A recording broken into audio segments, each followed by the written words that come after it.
اس حملے کے بعد بورڈ آف پیس کا جو معاملہ تھا فلسطین کے پوائنٹ آف ویو سے، وہ تو اب مجھے لگتا ہے کہ کھٹائی میں پڑ جائے گا، اور یہ جنگ جو اب مسلط ہوئی ہے مسلمانوں کے اوپر، عین ممکن ہے کہ یہ تھرڈ ورلڈ وار کی طرف معاملہ چلا جائے، کیونکہ مجھے نہیں لگتا کہ اب اتنی آسانی سے یہ جنگ رکے گی۔ اللہ کرے کہ رک جائے، جنگیں کوئی اچھی چیز نہیں ہے۔ جون 2025 کے اندر جو ایران اور اسرائیل کی جنگ ہوئی تھی، الٹیمیٹلی وہ آلموسٹ 12 دنوں کے بعد رک گئی تھی، اور اس وقت اسرائیل اور امریکہ کے جو مقاصد تھے وہ حاصل نہیں ہو سکے، کچھ تو انہوں نے حاصل کر لیے، کچھ نہیں حاصل ہو سکے تھے۔ اسی وقت سے یہ خطرہ تھا کہ یہ دوبارہ سے اٹیک کریں گے اور بھرپور اٹیک کریں گے۔ میں نے آلموسٹ 1 مہینہ پہلے اس حوالے سے ڈسکشن کی تھی کہ مجھے نہیں لگتا کہ امریکہ اور اسرائیل ٹلیں گے جب تک کہ وہ ایران کے اوپر دوبارہ سے حملہ کر کے اپنے مقاصد کو پورا نہ کریں۔ اسی کانٹیکسٹ میں عمان کے جو وزیر خارجہ ہیں وہ مڈل مین کا کردار ادا کر رہے تھے اور مذاکرات کروا رہے تھے امریکہ اور ایران کے درمیان کہ کوئی پیس ڈیل ہو جائے ان کے نیوکلیئر پروگرام کے پوائنٹ آف ویو سے، اور اس میں وہ آلموسٹ کامیاب ہو چکے تھے۔ ایران نے ساری شرائط مان لی تھی امریکہ کی، ایون جو پہلے وہ شرائط نہیں مانتا تھا وہ بھی مان لی تھی، اور پاکستان نے بھی ان کو کہا تھا کہ بھائی اب آپ پیچھے رہ گئے ہیں، آپ کو ایٹم بم نہیں یہ بنانے دیں گے، تو بہتر یہ کہ آپ لوگ سرنڈر کریں۔ تو ایران نے یہ چیز مان لی تھی کہ ٹھیک ہے، ہم صرف پیس پرپس کے لیے اپنے ان معاملات کو لے کے چلیں گے اور ایٹم بم نہیں بنائیں گے۔ اور ہمارے تو سپریم لیڈر نے جو اب شہید ہو چکے ہیں آیت اللہ علی خامنائی رحمہ اللہ تعالی، انہوں نے تو باقاعدہ 2004 میں فتویٰ دیا تھا کہ ایٹم بم بنانا حرام ہے، تو ہم تو اسے انسانیت کے لیے ایک زہر قاتل سمجھتے ہیں، چاہے وہ کیمیکل ویپنز ہوں چاہے ایٹامک ویپن ہو۔ تو جو آپ کو خطرہ ہے کہ ہم کیپیبلٹی رکھتے ہیں اور مستقبل میں بنا سکتے ہیں،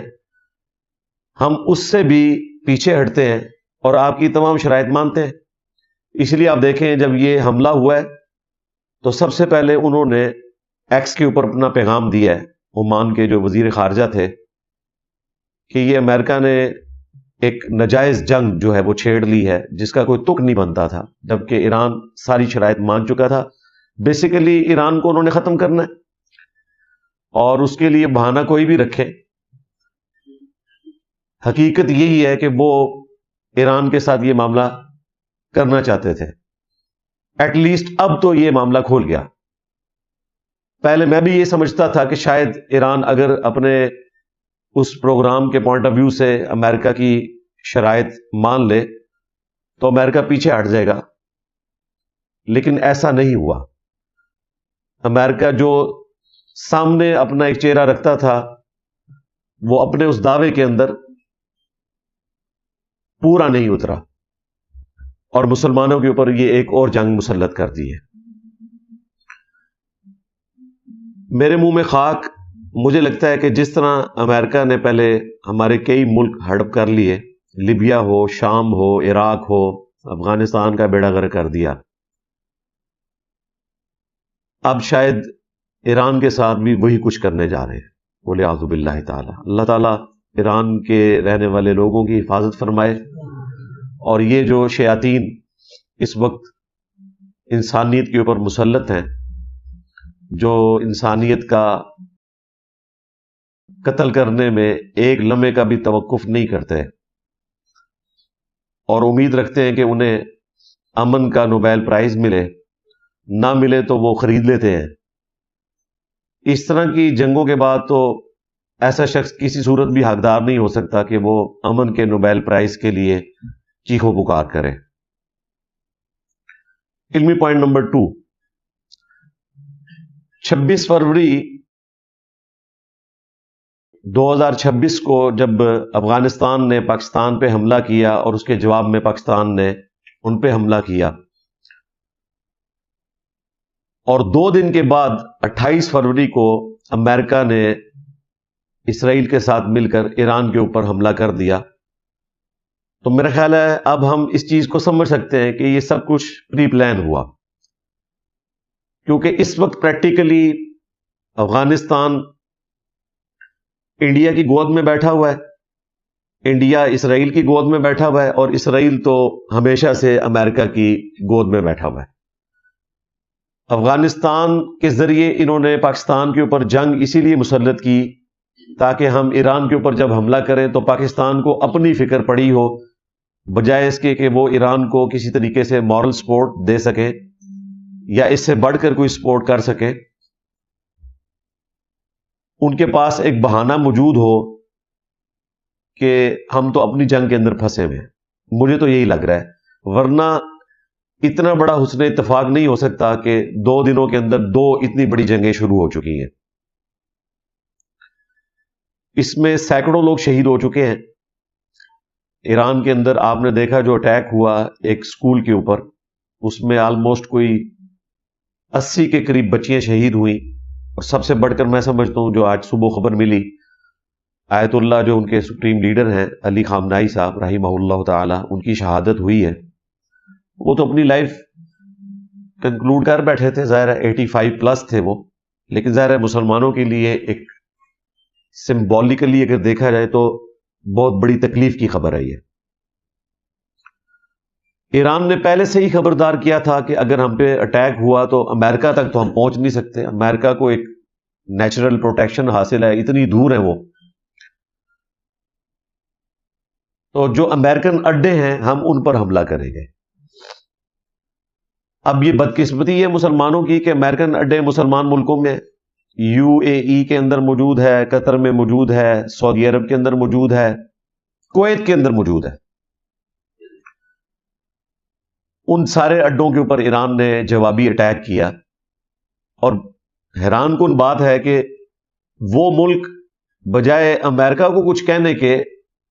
الٹا ایران کے خلاف پروٹیسٹ کر رہے ہیں کہ ایران نے ہمارے ملک کی باؤنڈریز کو کراس کیا اور ہم پہ حملہ کیا، حالانکہ ایران نے ان پہ حملہ نہیں کیا، وہاں پر جو امریکن اڈے بنے ہوئے تھے ان کے اوپر حملہ کیا۔ ویسے تو امریکہ نے تیاری کی بھی تھی، انہوں نے پہلے ہی اپنے فوجی نکال لیے تھے۔ ظاہر ہے وہ سمجھدار ہیں، دنیا کو لیڈ کر رہے ہیں، انہیں پتہ ہے کہ ہم نے مستقبل میں کن کن چیزوں کو فیس کرنا ہے، وہ اس اعتبار سے اپنا پلان کر کے چلتے ہیں۔ اب پاکستان جو ہے وہ سینڈوچ بن گیا ہے، ایک طرف پاکستان کی جو وزارت خارجہ ہے وہ ایران پہ ہونے والے حملوں کی مذمت کر رہی ہے، دوسری طرف پیرلل میں ہم مڈل ایسٹ کے جو ممالک ہیں جن پہ ایران نے حملہ کیا ان کے ساتھ بھی اظہار یکجہتی کر رہے ہیں۔ یعنی پاکستان کے پاس اب کوئی راستہ نہیں ہے، کسی ایک طرف تو سپورٹ کر نہیں سکتے، دونوں طرف سپورٹ کرتے ہیں تو دونوں طرف کی گالیاں کھاتے ہیں۔ پاکستان برے طریقے سے اس حوالے سے پھنس چکا ہے، تو زیادہ سے زیادہ ظاہر ہے مذمتی بیانات ہی دیے جا سکتے ہیں، اس سے زیادہ تو پاکستان کچھ کر بھی نہیں سکتا کسی کے لیے۔ اب یہ نہیں ہو سکتا کہ ریاض کے اوپر حملہ ہوا ہے تو محمد بن سلمان صاحب اب پاکستان کے پرائم منسٹر سے کہیں کہ چونکہ ہمارا آپ کے ساتھ ایگریمنٹ ہوا تھا کہ سعودیہ پر حملہ جو ہے وہ پاکستان پہ حملہ تصور ہوگا تو آپ ایران کے اوپر حملہ کر دیں، تو ایسا ہو نہیں سکتا۔ ان پرنسپل دیکھا جائے تو ایسا ہونا چاہیے، لیکن ظاہر ہے کہ دنیا کے سامنے ہے ساری ریالٹی کہ ایران کو مجبور کیا گیا، اور ایران نے فی نفسی ہی سعودیہ کے اوپر حملہ نہیں کرنا تھا، بیسیکلی اس نے تو امریکن اڈوں کو نشانہ بنایا ہے، یو اے ای میں، کویت میں، قطر میں اور سعودی عرب کے اندر۔ مسلمان جو بڑے بڑے ملک ہیں، پاکستان، سعودی عرب، انڈونیشیا، ملیشیا، ترکی، مصر، ان کا کام ہے کہ اب او آئی سی کو، یعنی جو آرگنائزیشن آف اسلامک کنٹریز ہے، اس کو فعال بنائیں، اور یو این او کے فورم پہ، اقوام متحدہ کے فورم کے اوپر آواز بلند کر کے رشیا کو، چائنا کو انوالو کر کے کسی طریقے سے ایران اور اسرائیل کی جنگ رکوانے کی کوشش کریں۔ عوام الناس کا کام یہ ہے کہ سوشل میڈیا کے اوپر آواز بلند کریں، اور اس وقت جو دنیا کے بڑے ہیں ان کو اس چیز کا احساس دلایا جائے کہ یہ پوسٹ ورلڈ وار 2 جو آپ نے ایک آرڈر قائم کیا تھا UNO کی شکل میں، 5 بڑی طاقتوں نے، امریکہ، UK، فرانس، چائنا اور رشیا، کہ مستقبل میں ہم جنگیں رکوائیں گے. ظاہر ہے آلموسٹ 12 کروڑ کے قریب لوگ لقمہ اجل بنے ورلڈ وار 2 کے اندر. اور اس کے بعد یورپ نے تو سبق سیکھ لیا کہ ایٹ لیسٹ آپس کی لڑائیاں تو انہوں نے ختم کر دی، لیکن باقی جگہوں پر وہ لڑائیاں رکوانے میں ایز سچ ناکام ہی ہوئے. اور یہ انسانیت کے چہرے کے اوپر بہت بڑا داغ ہے، دھبا ہے، کہ اس سویلائز دنیا کے اندر جنگوں کا سلسلہ اسی طریقے سے جاری ہے جو سٹون ایج میں ہوتا تھا. آپ کو اندازہ نہیں ہے، رشیا اور یوکرین کی جنگ کے اندر لاکھوں لوگ مر چکے ہیں اس ماڈرن دور کے اندر. میں جب وہ مناظر دیکھتا ہوں میں کہتا ہوں یار ورلڈ وار 2 کے بعد بھی انسانیت نے کوئی سبق نہیں سیکھا. ہٹلر کے بعد اس وقت کا ایک ہٹلر دنیا میں موجود ہے، نارتھ کوریا میں بیٹھا ہوا ہے، اور کروڑوں لوگوں کو اس نے اپنا غلام بنایا ہوا ہے، اور پوری دنیا تماشا دیکھ رہی ہے. اس کا کوئی کچھ بگاڑ نہیں سکتا. شکل دیکھیں معصوم سی ہے، گوگلی سی اس کی، لیکن اس کے کرتوت دیکھیں، اس کے ابے کے کرتوت دیکھیں، اس کے دادے کے کرتوت دیکھیں تو انسان حیران ہوتا ہے کہ یہ 21ویں صدی میں اس طرح کا انسان موجود ہے دنیا میں، جبکہ انسانیت نے ورلڈ وار 2 کے بعد یہ لرن کیا تھا کہ دوبارہ سے ہم آپس میں اس طریقے سے نہیں لڑیں گے. پوری انسانیت کے لیے لمحہ فکری ہے، اور یہ پھر دوبارہ سے جنگیں شروع ہو گئی ہیں. میں یہ سمجھتا ہوں کہ میڈیسن کی جو انڈسٹری ہے، اس کے بعد چونکہ سب سے بڑی انڈسٹری اسلحے کی انڈسٹری ہے دنیا میں، لگتا ایسا ہی ہے کہ یہ سب کچھ ڈرامہ بازی اس حوالے سے کروائی جاتی ہے تاکہ ان کا اسلحے کا کاروبار چلتا رہے. مجھے تو بالکل یہی سمجھ آتی ہے. ایون امریکہ کے بھی آلموسٹ آپ سمجھ لیں 60% سے زیادہ لوگ ڈائریکٹلی یا انڈائریکٹلی اسلحے کے ساتھ وابستہ ہے ان کی اکانومی. تو دنیا میں جنگیں ہوں گی، اسلحہ پاکستان بھی خرید رہا ہے، انڈیا بھی خرید رہا ہے، آپس میں لڑ رہے ہیں، اور جن سے خرید رہے ہیں وہ دن بدن ترقی کر رہے ہیں، اور یہاں پہ آلموسٹ 1/5 آف ورلڈ جو ہے دن بدن نیچے ہی جا رہا ہے. تو ان جنگوں سے کوئی انسانیت نے پازیٹیو سبق حاصل نہیں کیا، ورلڈ وار 1 اور ورلڈ وار 2 سے خصوصاً، اور وہی سلسلہ اسی طریقے سے جاری ہے. اور اس میں جو میرا موقف ہے ہمیشہ سے، میں آج پھر اس کو ریپیٹ کروں گا کہ مسلمان کبھی بھی ان جنگوں کے مقابلے پہ اپنا نیریٹو لانچ نہیں کر سکتے دنیا کی ان 5 بڑی طاقتوں کے خلاف، خصوصاً ان میں امریکہ، جب تک کہ خود سائنس اور ٹیکنالوجی میں ترقی نہیں کرتے. انہوں نے سائنس اور ٹیکنالوجی کی برکت سے ایک چھوٹے سے ملک اسرائیل نے امریکہ کی سپورٹ کے ساتھ پورے مڈل ایسٹ کو آگے لگایا ہوا ہے. 80 سے زیادہ نوبیل پرائز وہ لے چکے ہیں ان 100 سالوں کے اندر یہودی. صرف وہ اپنے مذہب کے پوائنٹ آف ویو سے پریکٹسنگ نہیں ہے، سائنس میں بھی وہ ترقی کر گئے ہوئے ہیں.